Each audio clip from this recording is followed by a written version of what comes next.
Masya Allah ya kalau ada sangkut pautnya dengan orang tua suka jadi Langsung kayak ada yang cirik padahal. nanti dulu nih siapa yang nangis hari ini. Di sini juga Gida ngelihat bahwa oh ternyata aku hidup tuh ya dengan pertolongan Allah banget gitu. Tanpa pertolongan Allah nggak bisa Gak kayaknya bisa, mau bangun bisa, tidur betul. juga nggak akan bisa untuk ngelakuin apapun gitu ya. Jadi kalau ya pokoknya amanah ini tuh yang Gida ingat adalah ini mah pure pertolongan Allah, bukan karena hebat, bukan karena bisaun atau karena apa. Ini karena pertolongan Allah, tapi mungkin salah satunya adalah doa orang tua juga gitu. Pasti Jadi ya. alhamdulillahnya teh ya yakinlah ini pertolongan Allah teh datang teh karena orang tua yang begitu masya Allah gitu ya, mau mewakafkan dirinya untuk Umat umat kan. gitu kan, yang sehari-harinya kita lihat sendiri kak gitu, orang tua tuh bangun jam 3 udah mandi pakai air dingin lagi terus Iya. tahajud.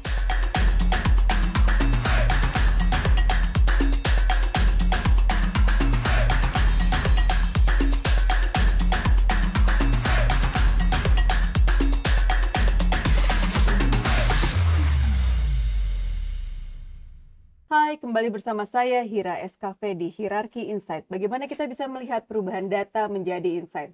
Seperti biasa, kali ini saya menggunakan Simplicity edisi Ramadan. Dan kali ini kita kedatangan seorang tamu yang super spesial. Ada Teh Gaida di sini. Siapa sih yang nggak kenal ya sama Gaida? Luar biasa banget. Aduh, ini teman soleha aku pas umroh kemarin loh. Alhamdulillah, masya Allah. Aduh, enggak ya. Kalau aku lebih banyak di kamar, kalau dia lebih banyak di masjid. Kita jujur ya, memang beda banget ya gitu kayaknya. Gaida kalau ditanya Gaida kemana? Lagi di masjid, gitu kan luar biasa banget deh. Gaida, gimana Ramadannya? Alhamdulillah yang jelas spesial banget sih Ramadan kali ini soalnya umroh. Alhamdulillah, resepnya Banget resep Kak, pisan. sampai sekarang belum ya, ini kita baru kenalan ceritanya atau gimana? Enggak, udah nggak apa-apa. Ya udah ceritanya. Harusnya kan kayak baru ketemu gitu nggak sih? Ya udah, ya pokoknya alhamdulillah karena umroh ya ini pertama kali juga Kak. Umroh pas gitu. Ramadan ya. Terus bareng Kahira kan. Seneng Jadi banget deh pokoknya. ya Allah, ini nikmat banget sih Ramadan kali ini, terharu banget. Alhamdulillah ya umroh kemarin nih resep ya kita teh alhamdulillah banget, bener-bener kemarin tuh bahagia banget ya. Banget itu nggak bisa diungkapkan dengan kata-kata. Yang jelas kalau pulang suka ngulang terus celak gitu. Terharu. Kita kayak post sindrom umroh banget ya, sampai sekarang susah move on banget deh rasanya tuh. Tiap-tiap masih kirim-kiriman foto-foto umroh, masih kirim-kiriman video-video umroh, banget ya, beda banget rasanya. Pokoknya teman-teman harus ngerasain banget umroh di bulan Ramadan. Amin. Benar. Mudah-mudahan ya kita setiap tahun bisa ya. Amin banget yang ya Allah. Amin, ya Allah. Terus masih jet lag tuh? Yang jujur atau yang kurang? Yang jujur. Yang jujur. Kan kamu mah kudu jujur. Iya, jujur. Jujur banget. Iya sih Kak, apalagi kan hidupnya nyampe rumah teh ya biasalah live teh gini yang paduk dek, terus udah gitu ya gegeroh kokore ya bahasa internasionalnya gitu ya. Itu mah bener-bener udah langsung anak-anak ujian, terus udah gitu ada amanah teh ya, jadi mau tidur tuh kayak diseret-seret gitu, jadi sampai sekarang rada belah-belah, maaf aja ya kalau ngobrolnya beda gitu. Alhamdulillah lah, tapi ya jet lag yang nikmat lah itu mah. Iya benar ya, aduh alhamdulillah banget. Sok Gaida, sekarang kita masuk ke podcast Hierarchy Insight ya. Pengen ngobrol Gaida sebagai selama ini sampai dengan titik sekarang nih, Gaida telah melewati dari dulu sampai dengan titik sekarang, apa aja sih yang Gaida lewati gitu, kalau boleh cerita gitu, sebagai anak seorang ulama besar ya, maksudnya Agim kan sangat-sangat terkenal gitu. Apa sih yang Gaida rasakan gitu, maksudnya sampai bisa ke titik sekarang ini? Masya Allah ya kalau ada sangkut pautnya dengan orang tua suka jadi kayak langsung ada yang cirik padahal. Nanti dulu nih siapa yang nangis hari ini. Ya pokoknya yang jelas Gida sangat mensyukuri ya Kak, maksudnya dititipi orang tua yang wah masya Allah banget gitu, jadi jalan ilmu iya, jalan hidayah, terus juga jalan rezeki ya, maksudnya Gida Alhamdulillah ya Allah. diurus gitu ya, dari dirawat dari kecil sampai saat ini, walaupun Gida udah emak, orang tua itu yang namanya orang tua mah tetep we Tetap we kita perhatian pada gitu anak kan. ya buat Iya, mereka jadi mah. kayak ya itu yang Gida sangat syukuri sih Kak, jadi kayak ya Allah alhamdulillah banget, ini karunia terbesar dalam hidup Gida lah gitu, memiliki orang tua yang benar-benar masya Allah banget ya. Kalau dibilang anak yang mendambakan atau mengidolakan orang tua ya Gida orangnya gitu. Alhamdulillah Alhamdulillah. itu yang Gida syukuri, walaupun ya ujian mah ada aja ya Pasti gitu, maksudnya semua teh orang kan pasti challenge-nya ya. gitu ada aja ya, kayak misalnya kalau Gida lagi rada mahiwal ya, mahiwal teh dulu subtitle ada kan di podcast ini? Kalau nggak ada, Oh iya, nanti tolong di subtitle kan pakai bahasa Indonesia ya. PC roaming. Jadi ya kalau ada challenge-nya lah ya gitu. Kalau misalnya Gida lagi yang namanya anak muda lah suka pengen nyoba-nyoba gini Kak, kan misalnya Oh kamu tuh ada juga gitu? kan aku Iya, tuh tuh, jujur. jujur disangka tuh bener-bener ya gitu. Ya namanya anak muda lah kan, suka pengen ya, walaupun sekarang udah nggak muda lagi ya, tapi ya pernah lah pengen nyoba-nyoba gaul atau apalah, nyoba yang nggak ada di lingkungan pesantren gitu kan. Nanti teh suka ada omongan, masa anak agim kayak gitu, langsung ya atuh dah aku teh beda gitu kan. Tapi ya dulu sih sempet kayak ih berat banget ya, ada aku sama bapak teh beda atuh, bapak mah ilmunya banyak, aku mah apa atuh gitu ya. Tapi lama-lama oh ternyata ini teh bentuk kasih sayang Allah, biar Gida teh ya mawas diri lah gitu. Jadi ini teh bentuk kasih sayang Allah biar Gida teh introspeksi aja terus, jangan sampai mahiwal tadi gitu. Oh, luar biasa ya, benar-benar ya. Ya alhamdulillah lah Kak, alhamdulillah banget. Jadi kalau nanya nih ya Gaida ya, dulu ya sepanjang perjalanan kehidupan Gaida gitu ya, seperti yang tadi Gaida bilang gitu kan, ada tuh tantangan membawa nama besar Bapak gitu kan, misalnya gitu kan, maksudnya ya anaknya, maksudnya sih anaknya Agim gitu. Terus boleh tahu nggak sih kenakalan paling bandel apa yang Gaida lakukan? Astaga, ini privacy punten. Tolong di off dulu atau cut yang ini. Oke, ya udah kalau nggak mau dibahas nggak apa-apa. Tapi kenakalan paling bandel yang boleh di-share gitu, yang boleh, yang nggak boleh di-share nggak usah di-share ke teman-teman. Misalnya. Waktu kecil atau waktu muda, waktu sekolah gitu ya? Ya waktu muda, waktu sekolah gitu. Oh, ya. Yang Gaida ngerasa ini udah normal, teman-teman aku tuh kayak gini, tapi kenapa aku nggak boleh? Misalnya kayak gitu deh gitu. Dulu tuh suka sama Ikhwan. Maksudnya ngeceng-ngeceng gitu lah. Terus kan Gida dulu bukan sekolah di sekolah Islam, di negeri gitu. Jadi alhamdulillah Gida dapat pengalaman untuk berbaur ya dengan yang heterogen gitu ya, macam-macam background gitu, berbagai agama juga gitu. Dan di sana tuh kan kalau di negeri ya alhamdulillahnya tuh ya banyak macam-macam, tapi memang dari segi mungkin aturan Islamnya nggak terlalu strict gitu ya. Dan Gida ngeliat oh teman-teman juga suka-sukaan gitu ya. Masa aku nggak boleh gitu. Akhirnya ya Gida pernah lah suka-sukaan, terus Ikhwani juga suka, sedangkan kan kata bapak jangan pacaran jeng gitu. Aduh itu Gida dulu nganggapnya ya udahlah kan suka-sukaan biasa aja, terus juga teman-teman juga pada kayak gitu, Gida juga iya nyobain karena ngikutin gitu, kayak ikut-ikutan. Terus ternyata ya bapak marah sih waktu itu pas tahu Gida suka bersambut gitu rasa sukanya gitu. Terus akhirnya ya bapak kecewa gitu, mama nangis, terus Gida teh ngerasa bersalah banget. Padahal bukannya ini wajar ya, Gida juga nggak ngapa-ngapain, pegangan tangan juga enggak, kata Gida gitu, cuman suka doang gitu. Ya udah kata bapak, ya kira-kira Allah ridho enggak sih kayaknya. Dan Gida diajak nikah nggak mau. Atau masih lu timurin waktu itu juga masih umur berapa? SMA kelas 2. Ya ada gimana tuh, tapi kata bapak ya Allah ridho enggak, Gida mau enggak kalau lagi kayak gitu meninggal? Nggak mau. Ya udahlah, tapi ya balik lagi alhamdulillah. Oh ya orang tua tuh nggak pernah ngingetin yang sampai menyakiti hati yang berkata kasar dan sebagainya, nggak pernah sama sekali. Jadi selalu yang menurut Gida Allah ridho nggak kayak gitu, kira-kira bisa dipertanggungjawabkan di hadapan Allah nggak kalau Gida melakukan itu, terus kalau Gida meninggal lagi kayak gitu Gida mau nggak. Jadi kayak kita diajak berpikir, dan nggak langsung di judge atau nggak langsung dimarahin kayak gimana, paling nangis. Nah tapi kalau ngeliat orang tua nangis kan kita juga jadi sedih banget ya Kak, maksudnya kayak ya Allah aku telah menyakiti hati orang tua gitu, itu anak yang durhaka nggak mau gitu, jadi kayak pokoknya gitulah. Wah luar biasa banget ya Gaida, ini bener-bener anak solehah sekali. Belum Kak, belum, masih jauh, masih jauh. Alhamdulillah, Masya Allah banget deh. Adik-adik jauh lebih Kak, sebenarnya Gaida tuh paling mahiwala pokoknya. Astagfirullahaladzim, astagfirullah. Kalau yang paling mahiwal aja kayak gini, gimana yang lain ya? Luar biasa pisan ya Allah. Alhamdulillah banget Gaida. Terus Gaida, pesan apa yang paling Gaida inget dari Bapak misalnya? Sampai detik ini ya, yang maksudnya menjadi motivasi banget buat Gaida, yang paling utama gitu. Kalau Gaida melihatnya ya Bapak selalu nanamin tauhid dari dulu, dari Gaida kecil sampai detik ini diulang-ulang terus tuh memang tauhid ya Kak. Lebih ke Gaida teh ngelakuin apa-apa teh karena siapa? Karena Bapak, atau karena suami, atau karena orang-orang, pujian makhluk, atau karena Allah. Soalnya rugi kalau misalnya melakukan segala sesuatunya bukan karena Allah, dan pasti ada kecewanya. Ya itu selalu yang diingetin sama Bapak, karena ya kita nanti wafat juga kan nggak akan yang ditanya, misalnya orang tua yang ditanya atau siapa, enggak kan, tapi diri kita sendiri ngelakuin ibadah buat siapa gitu.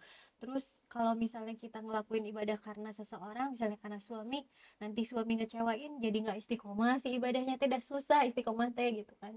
Makanya itu selalu tauhid sih nomor satu, selalu Bapak ingetin. Kalau dari Mama sih tentang Quran ya, karena emang Giri juga nggak kebayang ya kalau Allah nggak ngasih Quran ke kita, kosong banget gitu kayaknya hati. Terus kayak di hutan, terus kita teh kekurilingan, nggak tahu, nggak ada petunjuk, nggak ada mapsnya ya, nggak ada peta hidupnya ya. Capek iya, bingung keluar gimana iya, lapar nggak ada makanan, bingung nyari di mana gitu. Jadi kayak selalu diingetin itu sih sama orang tua, tauhid, zikrullah lewat Quran itu pegangan banget, karena suatu saat orang tua pasti nggak ada gitu kan. Kita siapa sih yang ngurus kita sebenarnya? Allah, bukan orang tua aja sebenarnya. Tapi ya sejatinya kita sama Allah, dan suatu saat kita mempertanggungjawabkan apapun ya di hadapan Allah gitu. Kalau bukan untuk Allah ya itu rugi banget, rugi sih. Dalam banget ya, itu kata Bapak ya. Kan kenyataannya aslinya aplikasinya gini juga sok lupa lah Kak, gini juga. Aduh. Terus Gaida sekarang nih, kesibukan Gaida di luar ini ya, di luar apa namanya, kesibukan Gaida, kayak Gaida bikin line produksi baju ya? Ya hobi-hobi aja sih itu. Oh kenapa hari ini aku tidak disponsori by Gaida? Kan aku tuh udah pernah bawain kerudung buat Kahira. Kerudung apa? Oh iya, udah tenang nanti ya, nanti ya guys, langsung aja ke IG-nya. Boleh di mention coba IG-nya, IG bajunya. Itu mah IG hobi aja ya, namanya @gedas_by_gaida. Oke, nanti tolong di ini ya, di subtitlein. Ya, itu gimana ceritanya, asal muasalnya sampai bisa akhirnya masuk ke dunia fashion? Ya sebenarnya mah itu teh berawal dari hobi sih Kak, hobi yang nggak ada backgroundnya, alias background Gida tuh fisika Kak sebenarnya. Jauhnya gitu ya. Tugasnya, tapi kan belajar ngukur-ngukur oke lah membaju mah. Karena orang tua tuh penjahit, jadi mama tuh bisa jahit, kakek bisa jahit, nenek bisa jahit, semua teh pada bisa jahit. Jadi Gida tuh suka lihat di rumah. Jadi berawal dari nenek sih, nenek itu tuh suka ngebuat misalnya rok dari sarung kayak gitu, tas dari mukena yang udah nggak dipakai. Jadi kreatif banget nenek Gida tuh. Kalau orang-orang dulu gitu ya, maksudnya barang yang nggak ini tuh di daur ulang. Jadi benar-benar kayak segala dibikin lah nenek teh. Nah terus kan Gida dari kecil lihat, jadi kayak terinspirasi gitu, wah bisa gitu ya, terus juga nggak usah beli gitu, jadi bisa segala dipakai, terus jadi lucu. Akhirnya pas kuliah, karena liar kan kuliahnya teh karena fisika ya. Ya jujur aja ya, liar sedikit mah ada. Jadi hiburan Gida tuh ngegambar Kak, kalau lagi nggak bisa jawab ujian. Astagfirullah. Jadi ngegambar, ngedesain, akhirnya terus kebutuhan juga waktu itu kuliah. Tapi karena yang jualan baju muslim tuh masih jarang ya dulu. zaman dulu ya. Pas Gida kuliah tuh kayak ada juga yang rencam lah kayak Buricak Burinong banget. Buricak Burinong. Tolong subtitle ya. Jadi adanya juga yang ibu-ibu banget, terus kayak payet gitu kan, kurang anak muda able lah untuk dipakai anak muda able gitu. Waktu itu kan pas kuliah akhirnya bikin ngedesain untuk diri sendiri dan teman-teman lihat akhirnya pada suka order lah. Gida tuh bener-bener dari nol sih Kak, kayak modal juga 500.000, itu juga dari amplop nikah gini suka ada ya. Terus udah gitu akhirnya ya berusaha bikin, ditaruh di sosial media. Dulu mah Facebook lah ya, masih musimnya, masih belum zaman Instagram, berarti ya, belum TikTok, belum IG, belum.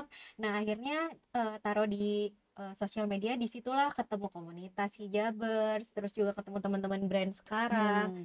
Ya alhamdulillah sampai dijalani lah sampai sekarang, jadi hobi yang kadang menghasilkan, kadang kurang, kadang nggak banyak juga jualan. Ya ini mah realistis ya kan, emang jualan begitu. Tapi kan bulan Ramadan mah alhamdulillah lah ya, bikin momennya ya nggak sih? Iya sih bener, kalau Ramadan teh alhamdulillahnya ada gitu lebih banyak. Tapi ada bulan-bulan turun juga ya, jujur atuh ya. jujur. Ini Gaida tuh bener-bener influencer banget loh. Bukan hanya di dunia sosmed tapi di dunia nyata. Kita ber-10 orang kemarin umroh, semuanya akhirnya bernada Sundaan. Gara-gara Gaida bener-bener menginfluencer semua, menginfluence banget semua orang. Harusnya kebalik ya, harusnya gini yang jadi keren gitu kan ngomongnya. Ini semuanya jadi Nyunda akhirnya gara-gara Gaida ya. Aduh punten ya, jadi Sunda Empire. Sunda Empire ya bener-bener. Nah terus Gaida, selain dari si fashion itu sendiri ya, fashion line yang kamu punya, kan kamu juga influencer tuh gitu ya. Asal muasalnya gimana tuh? Gak tahu ya Kak, Gida juga kadang kalau melihat flashback gitu ya, yang terjadi dalam hidup ini seringkali di luar rencana dan di luar Nurul gitu ya. Maksudnya di luar apa ya, ujuk-ujuk kuliah fisika jadi desainer. Nah fisika kehilangan, nah fisika. Karena waktu itu tuh pengennya teknik industri, SPMB lah zaman itu. Cuman keterimanya tuh pilihan kedua di kampus yang emang Gida pengen di Dago itulah ada pokoknya. Nah jadi ya udahlah nggak apa-apa, pilihan kedua aja, nanti S2 ngambil teknik industri terus jadi dosen. Dulu tuh cita-citanya gitu. Tapi karena di tengah jalan liur kayaknya itu jadi jualan baju. Terus kan nikah juga sih Kak, waktu itu nikah tuh tingkat 2. Terus suami tuh kayak melihat gelagat istri yang mencengangkan diri, tidak bisa diem cenanya. Jadi ya udahlah disupport, alhamdulillahnya teh punya ya, maksudnya diberi pasangan, mertua, keluarga yang support gitu. Sok atuh kalau suka mah ya udah disupport jualan gitu. Ya udah berawal dari otodidak nol, dan ternyata alhamdulillah yang Gaida syukuri adalah episode ini menjadi jalan Gaida silaturahmi, ketemu banyak teman-teman yang ilmunya banyak gitu. Terus juga mereka pada baik-baik, mau sharing ilmu, desainer beneran gitu. Ari Gaida makan ya otodidak lah gitu. Jadi kayak wah alhamdulillah nih jadi jalan rezeki iya. Dan yang paling seneng tuh ternyata jadi desainer teh nggak jadi desainer aja. Waktu itu teh pernah ke New Zealand. Gida teh bawa baju. Waktu itu teh lagi ada penggalangan dana untuk masjid, ngebangun masjid di sana. Di sana di New Zealand teh. Akhirnya Gida teh ikutan ngelelang baju, dan ternyata alhamdulillah dari baju itu teh bisa ya adalah kontribusi untuk pembangunan masjid gitu. Kayak wah ternyata bisa ya kayak gini, terharu gitu. Alhamdulillah luar biasa banget. Terus Gaida biasanya tuh kalau keluar artikel seberapa ini sekali, berapa bulan sekali? Biasanya sih kalau yang baru-baru kayak misalnya kayak gini ya, ini Gaida ngelukis sendiri sebenarnya. Ini ngelukis sendiri yang ini, sama kayak yang kemarin kamu kasih ke aku ya. Jadi itu teh hobi yang tertunda teh kan, tersembunyi. Luar biasa. Jadi kalau lagi liar Gaida teh ngelukis atau lagi ngasuh anak gitu Kak. Anak-anak ngelukis ya udah Bunda juga ngegambar. Akhirnya di layout di aplikasi di laptop, terus di print digital printing gitu. Jadi sebenarnya ini tuh kenapa suka nggak ada di yang lain sih motifnya, karena ngelukis sendiri. Luar biasa gitu. Banyak talentnya ya ibu muda satu ini ya. Terus Gaida anak seberapa ayeuna? 4. Luar biasa. Gimana cara Gaida menyeimbangkan tuh, membalance antara kehidupan desainer lah, ngelukis lah, sebagai gimana kan pasti ada berdakwahnya juga nih Gaida ya gitu, sebagai influencer juga dan sebagai seorang ibu dan istri. Ya kalau ditanya gini tuh suka bingung ya, ada gini juga asal ngejalanin hidup mah ya gitu ngikutin gitu Kak. Mengalir ya. Kadang juga kok bisa ya Allah ngasih amanah segini besar di usia Gida yang udah mau 40. Masih muda tenang. Kita seumuran kan Kak, alhamdulillah. Beda Aku masih setahun. manggilnya Ade, mah ada di bawah. Ade kira. Iya, Masya Allah ya gitu ya, kalau ingat-ingat gitu ya, ini teh Allah teh gak salah gitu ngasih Gida amanah gitu ya, walaupun kadang cerik sih Kak, kadang capek ayahnya mau capek maknya, kadang ya Allah capek geningnya kayak gini teh. Terus amanah baru sekarang teh ini Kak jadi ngurus yayasan juga tuh kan, alhamdulillah gitu. Kan jadi kayak ya Allah aku bisa nggak ya dengan amanah sebesar ini kan pertanggungjawabannya bukan kalau jualan baju ya udah laku nggak laku ya udah gitu ya, hari nggak laku ya udah we pakai sendiri gitu ya. Berlapis-lapis. Tapi kalau ini kan di lembaga dakwah gitu kan ya Allah pertanggungjawabannya aduh berat banget gitu. Tapi balik lagi ya ingat yang kata di Al-Qur'an aja, Allah tidak akan membebani seseorang sesuai dengan kemampuannya, kapasitasnya gitu. Ya udah berarti kalau memang ini amanah darimu ya Allah, ya berilah aku kekuatan dan jadikan aku happy ngejalanin ya, karena kalau nggak happy emang jadi berat ya, itu yang menjadi beban iya, kalau misalnya kita nggak happy ya. Dan di sini juga Gida ngelihat bahwa oh ternyata aku hidup tuh ya dengan pertolongan Allah banget gitu. Tanpa pertolongan Allah nggak bisa kayaknya bangun tidur betul. Juga nggak akan bisa untuk ngelakuin apapun gitu ya. Jadi kalau ya pokoknya amanah ini tuh yang Gida ingat adalah ini mah pure pertolongan Allah, bukan karena hebat, bukan karena bisaun atau karena apa, ini karena pertolongan Allah. Tapi mungkin salah satunya adalah doa orang tua juga gitu. Pasti. Jadi alhamdulillahnya teh ya yakinlah ini pertolongan Allah teh datang teh karena orang tua yang begitu Masya Allah gitu ya, mau mewakafkan dirinya untuk umat gitu kan, yang sehari-harinya kita lihat sendiri Kak gitu, orang tua tuh bangun jam 3 udah mandi pakai air dingin lagi terus tahajud. Iya katanya bapak teh ini ya, bapak pakai ice bath ya kalau jam 3 pagi. Iya itu bapak kan di luhur ya, masa digeger kalau kan tiris. Pisan abi oge kuat guys, jadi dicampur di mix dioplos air hangat sama air dingin.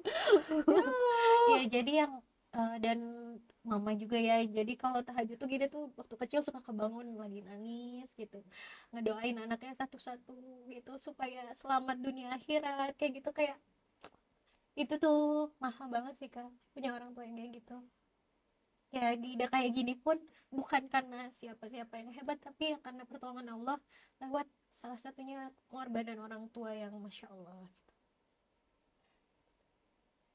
Apa pola parenting yang paling utama dari orang tua Gaida yang Gaida terapkan juga buat anak-anak?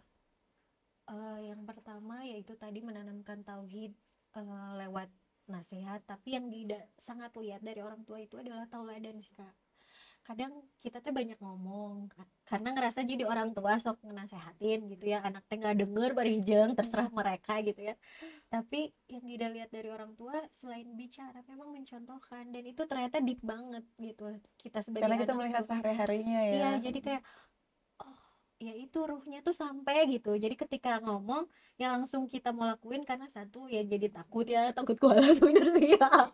Takut sama Allah lah ya gitu, takut jadi durhaka, tapi diri juga jadi semangat karena ya memang mencontohkan beliau-beliau ini gitu ya. Itu sih yang mencoba Gaida terapkan juga. Terus juga terus nimba ilmu, soalnya emang ternyata zaman teh beda banget ya gitu. Udah semakin ini ya, semakin berbeda ya, setiap ada episodenya masing-masing gitu ya. Zamannya tuh berubah banget ya. Banget. Jadi anak zaman Gida dulu waktu masih kecil sekarang dengan anak-anak Gida yang sekarang itu tuh beda banget gitu. Jadi memang harus ngikutin perkembangan, tapi tetap prinsipnya ada, yaitu tauhid dan berlandaskan Al-Quran dan Sunnah gitu, supaya ya kalau zamanmu pasti berubah tapi prinsip kita tetap ada, supaya mudah-mudahan selamat sih Kak, itu selamat dunia akhirat lah, amin. Cara Gaida mengikuti perubahan zaman itu bagaimana tuh? Maksudnya dengan menerapkannya ke anak zaman sekarang, maksudnya ke anak Gaida dengan zaman yang sekarang nih kan beda nih pasti. Cara parenting zaman mamah dulu di zaman kita dulu kan beda ya sama zaman sekarang gitu. Yes. Sekarang kan zamannya udah bener-bener luar biasa nih dengan digitalisasi dan lain-lain. Zaman kita dulu mah ada handphone ya, kita letik-letiknya. Kayak juga Nintendo gini ya. Nintendo. Cinit HP cinit. Tahu nggak Kak Hira? Hira? Hira. Aduh. HP cinit nih tahu kan? Di mana? Yang ada game ular. Yang kecil Iya, ya. Aku mah dari zaman HP nu sagede batu bata. Belum ada HP, aku masih zaman apa namanya? Pager. Lain, telepon umum lu koin 50 perakan ya. 50 perakan terus udah gitu kalau mau nelpon ke apa sih namanya? Harus ke wartel. Iya, terus masih gitu. Astagfirullahaladzim, iya lupa ya. Gimana sih? Itu mah zaman aku. Ketahuan. Ramadan tidak boleh berbohong, oke. Ya gitulah. Ya kalau perkembangan zaman ya emang kita harus mau update. Sebagai orang tua tuh intinya adalah yang tidak dapat pelajaran gitu ya harus mau belajar sih. Mau belajar dan mau beradaptasi. Soalnya kalau enggak, anak-anak zaman sekarang tuh pinter banget pinter. Mereka tuh yang kita kadang nggak tahu celah, mereka tuh udah tahu gimana caranya ngehubungin temen tanpa lewat WA. Itu tuh tahu ya. Kalau dulu kan anak di pondok ya, dan emang ada caranya gitu. Lebih pinter ya mereka ya, semakin gitu. Kita ini makanya semakin ya Allah, kalau ini Allah nggak nolong keluarga, Gida pun pasti bisa kecelek Kak gitu. Dengan misalnya bikin aturan di rumah, tapi kan kita nggak 24 jam sama anak. Makanya pentingnya betapa ngerasa Gida butuh banget koneksi Gida sama Allah, karena yang bisa ngejaga anak tuh bukan Gida tapi Allah gitu.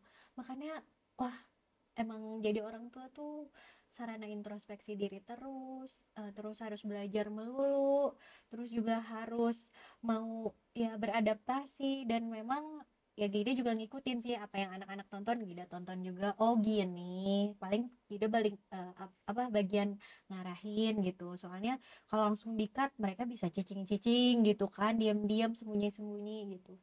Ya harus mau update terus sih intinya itu. Nah, anak pertama Gaida umur 15 tahun. Yang paling kecil 8 tahun. Nah, itu kan pasti ada perbedaan generasi juga kan dari yang pertama sama yang paling kecil. Contohnya apa yang ditonton sama si kakak dulu dengan apa yang ditonton sama si adik sekarang tuh kan udah beda tuh. Betul. Gimana cara Gaida menyikapi itu tuh? Ya karena di ilmu parenting, prophetic parenting lah ada yang namanya, pokoknya parenting ala nabi gitu ya. Gida coba belajar, coba baca, coba ngikutin, karena memang tiap anak itu ada siklus usia yang memang kita metode mendidiknya itu beda-beda gitu. Kayak misalnya 0 sampai 5 tahun golden age gitu ya. Jadi itu tuh anak-anak tuh memang gak bisa dikasih kayak aturan yang strict, karena mereka itu harus disayangin banget, terus kayak sentuhan, terus juga mereka jadi raja lah gitu. Tapi tetap kita punya aturan dan pokoknya punya arahan lah gitu. Beda dengan anak Gida yang misalnya yang paling gede tuh Teh Nifa, itu memang harus lebih strict gitu, karena dia udah tahu mana baik dan buruk. Terus juga usianya udah bisa ada daya nalarnya lah, ini teh sebenarnya nggak baik buat saya. Tapi Gida juga nggak bisa terlalu strict karena udah mulai berpikir, dan dia udah bisa kayak mau pergi ya tinggal pesen aplikasi gitu. Nah itu kan zaman sekarang tuh kan luar biasa banget ya gitu. Zaman dulu kan kita kalau mau pergi nggak dibolehin, susah pernah kabur tapi di kolong tangga. Jadi ceritanya sedih lah pokoknya, ya nyedihin diri sendiri.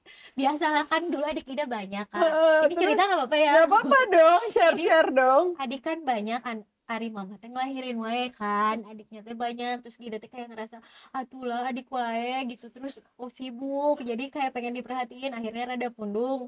Nah terus kayak bawa adik yang terakhir sama bawa baju kabur ceritanya, tapi di kolong tangga biar sedih, biar drama. Nih kalau dipikir-pikir gitu ya. Terus akhirnya si mama dikumahakeun, didiemin deh ya. Terus lapar kan, jadi we ke dapur tuh nggak ada yang sadar teh gitu. Iya, karena kan dulu mah nggak kepikiran keluar rumah teh udah takut atau kan bener. kayak sekarang kan tuh gampang banget, makanya itu ya yang makanya bikin kalau nggak dibentengin gitu dengan rasa takut sama Allah, ini takut gini juga ya, kadang-kadang suka ada was-wasnya gitu ya. Itu balik lagi, berarti perlu membentengi anak tauhid itu supaya ketika dia mau melakukan sesuatu yang kira-kira Allah nggak ridho, dia punya rem gitu, meskipun kita orang tua tetap ngingetin. Dan memang beda sih usia yang besar sama usia yang kecil, kayak nada bicara Gida aja beda gitu teh. Jadi kalau ini diceritain juga iya nggak apa-apa dicontohin biar teman-teman tahu, aku juga kan jadi belajar. Ini juga Gida belajar ketika waktu itu ke psikolog anak sih, karena Gida ngerasa oh ilmu itu harus didapat dari mana aja ya. Betul. Dari ustazah iya, dari ulama iya, dari ahli-ahli kayak psikolog juga. Gida ngerasa perlu banget nih nimba ilmu gitu. Jadi kalau mau tidur nih ya, biasanya kan ngajajar tuh opatan ya, walaupun mereka punya kamar masing-masing. Nah, untuk yang anak yang kedua ketiga ini kembar Kak, laki-laki, ya Allah, iya, kelas 5 resep SD. banget. Jadi mereka udah mulai harus Gida nadanya nggak kayak gini, tapi kayak gini. Jadi waktu itu sebelah kanan itu Ziran Zirin, sebelah kiri Ina gitu ya, yang masih waktu itu 8 masih tahun. ya di bawah 7 tahun lah, waktu itu masih tidurnya nggak jajar. Nah pas nyuruh tidur yang besar, Gida ngomongnya, Ziran Zirin, ini waktunya tidur, sudah cukup gitu. Nah, pas belok kiri ya. Pas belok kiri, Ina tidur yuk, soalnya waktunya bobo. Kamu jadi jagoan ya, luar biasa. Iya, tapi itu tuh sengaruh itu Kak, ternyata ngaruh banget. Iya, apa nada suara tuh memang benar-benar berpengaruh. Ternyata yang udah menuju remaja itu harus ada ketegasan iya, tapi bukan emosi, tapi juga to the point. Apalagi ini laki-laki, sedangkan yang ini perempuan, waktu itu masih di bawah 7 tahun, harus dengan kelembutan. Karena kalau kebalik, yang ini reog, yang ini juga nggak tidur-tidur gitu. Jadi ya Masya Allah sih, pembelajaran banget lah buat Gida. Termasuk ke yang gede juga harus nadanya tuh beda lagi, terus aturannya juga Gak boleh beda terlalu lagi. ini, tapi juga harus iya, kadang kita harus jadi bestie gitu, tapi gak anak boleh juga terlalu deket. iya gitu, ya. harus ada aturan gitu yang memang ya kita butuh konsisten untuk menegakkan aturan itu. Kalau enggak, anak cari celah nih gitu. Beneran ini asli, mereka tuh pintar asli. Kadang Gida suka, oh alhamdulillah ya gening pala linter gitu, tapi sisi lain lah pala laur ya. Memang anak-anak zaman sekarang jauh lebih kreatif dan jauh lebih pinter ya. Betul. Tinggal PR kita adalah menjaga ini sih mental health-nya ya, karena kan mental health kita. Betul, maksudnya itu. Soalnya kalau ibunya kurang waras nanti tereog. Pasti dah. Banget. Dan mereka kan informasi yang masuk ke otak mereka tuh banyak banget Kak. Sedangkan sekarang soalnya tidak terbatas ya. Kalau zaman kita dulu kan kita informasi yang masuk tuh paling dari orang tua, dari temen, dari keluarga, atau dari TV gitu kan, atau dari koran kalau orang tua langganan koran. Sekarang kan mereka semuanya di dalam tangan mereka, ibaratnya udah semua informasi yang kadang-kadang kita sudah nggak bisa memfilter juga apa yang mereka absorb gitu kan. Betul, makanya kadang mereka tuh kasihan ya, terlalu banyak informasi yang masuk, tapi secara metabolisme tubuh, terus juga belum otak siap. Dan mental tuh belum siap, makanya banyak kan yang terguncang gitu. Makanya ya kita sama-sama lah, Gida pokoknya nganggep anak-anak itu bukan anak yang nanti bunda ilmunya lebih banyak, pengalaman lebih banyak, jadi bunda lebih tahu. Bukan, justru anak-anak itu adalah partner Gida dalam menuju ketaatan. Itu aja yang ada di mindset Gida, supaya ya kita grow up bareng lah gitu. Kalaupun bunda salah, ya bunda manusia biasa, bunda pasti pernah salah. Jadi anak-anak juga harus tahu bunda tuh manusia biasa gitu, yang pernah salah gitu, tapi mau memperbaiki diri. Luar biasa banget Gaida, keren. Thank you banget Gaida, kita ngobrol nih deep banget ya buat aku, banyak banget ilmu yang bisa dipelajari. Kira-kira Gaida ada pesan-pesan yang ingin disampaikan nggak kepada teman-teman Hierarchy Insight di luar sana? Pesannya apa ya? Ini Ramadan tayangnya? Yes. Oke. Bismillah, Masya Allah, ini Gida seneng banget bisa hadir di sini. Gida juga dapat ilmu banyak banget dari Kak Hira sebenarnya ya. Beliau itu kalau berbagi tuh nggak pernah hitung-hitungan, terus kayak jor-joran banget gitu, terus perhatian banget. Jadi Gida kadang, wah punya kakak baru nih, asik. Alhamdulillah. Kalau pesannya paling karena ini Ramadan ya, bulan diturunkannya Al-Quran, terus juga bener-bener keberkahan tuh ada di sini gitu. Sayang banget kalau nggak dimanfaatkan sebaik-baiknya, isi waktu dengan sebaik-baiknya. Mudah-mudahan ini bener-bener jadi pelatihan kita. Kan kayak pesantren gitu loh Kak, kalau Bener. Ramadan tuh ya setan lagi dibelenggu, kitanya lagi dilatih nih biar berbuat baik terus. Mudah-mudahan kalau masih ada umur setelah Ramadan, kita jadi kebiasaan baiknya terus diikutin gitu sampai akhir hayat. Amin, istiqomah dalam kebaikan, semangat interaksi dengan Al-Qur'annya. Terima kasih Gaida, thank you banget udah datang ke Hierarki Insight. Makasih banget Gaida. Teman-teman, semoga menginspirasi. Untuk edisi Ramadan kali ini kita udah datangkan Gaida yang banyak memberi kita insight untuk Ramadan kali ini. Terima kasih semuanya, bersama saya Hira SKV di Hierarki Insight. Sampai ketemu di Hierarki Insight berikutnya.